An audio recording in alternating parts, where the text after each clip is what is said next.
Welcome one and welcome all. Remember to slap that subscribe button below so you don't miss a thing. I'd like to give a big warm thank you to all of my friends over on twitch.tv/LoanChicken because we've made affiliate. And with affiliate comes the ability to make our own custom emotes. Naturally, our first emote is either going to be a chicken or an egg. So I thought, why don't we combine them and create a little story? This is the story of little Pollito, an egg who's lost its home. Inside Blender, I added a little cube and used some subdivision magic to bring Pollito to life. And using an ocean modifier, I created a landscape for our little Pollito to explore with some small hills. The next step is the tree.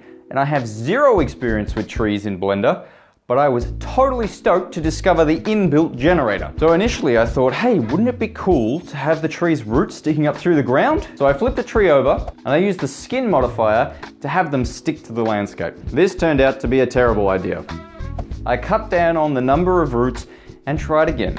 This time with greater success. I reshaped the land a little bit and set up a camera angle to better fit my plans and bring the focus into the midground. For Pollito's little feet, I used another subdivider cube and extracted them into shape. Took a few attempts to get right, but they don't have to be perfect because this is not going to be the focus of the whole image. Trying to texture this scene was a fun challenge. I originally planned to use the UV matte from the subdivider cubes, meaning that Pollito and his feet would be extremely easy, but I didn't use this same subdivision technique for the tree. And honestly, I didn't even think about it because Blender made the tree for me. The main trunk of the tree wasn't an issue, but as soon as you bring in all these wacky roots all over the place, you have a really bad time. I thought maybe I'll unwrap each root manually squaring them up and aligning them as necessary, but this did absolutely nothing but stretch out the whole texture and totally waste my time. I never want to do tree roots again, and after a lot of mucking around, I eventually managed to make them somewhat acceptable, and I moved on. We don't have time for this. Pollito doesn't have time for this. And now we move on to the fun part, weeds.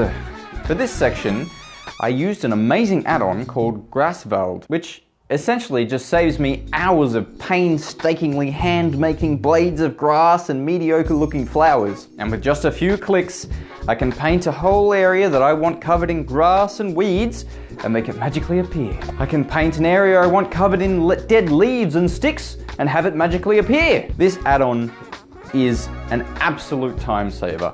Super easy to use and instantly makes anything far better than I could ever even imagine. So I laid a bunch of different weeds and flowers on top of the whole thing, and the bulk of the scene was complete. For the lighting, I simply used an HDRI from HDRI Haven and enhanced the sun coming down a little bit with a sunlight source, just to really make Pollito pop. I then added a little bit of volumetric fog, not much, just a touch, and I gave it a slight blue hue. And finally, I gave our camera some depth of field and focused on Pollito, making him the absolute star of the environment. And all of these processes, built up upon each other, have given life to the tale of little Pollito blindly wandering the glades. If you would like a copy of little Pollito here, maybe you can use it as a wallpaper.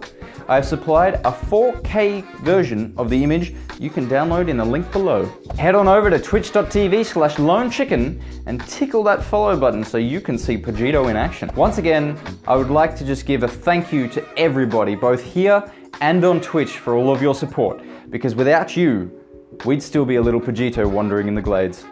I've been LoanChicken. You have been incredible. Good night.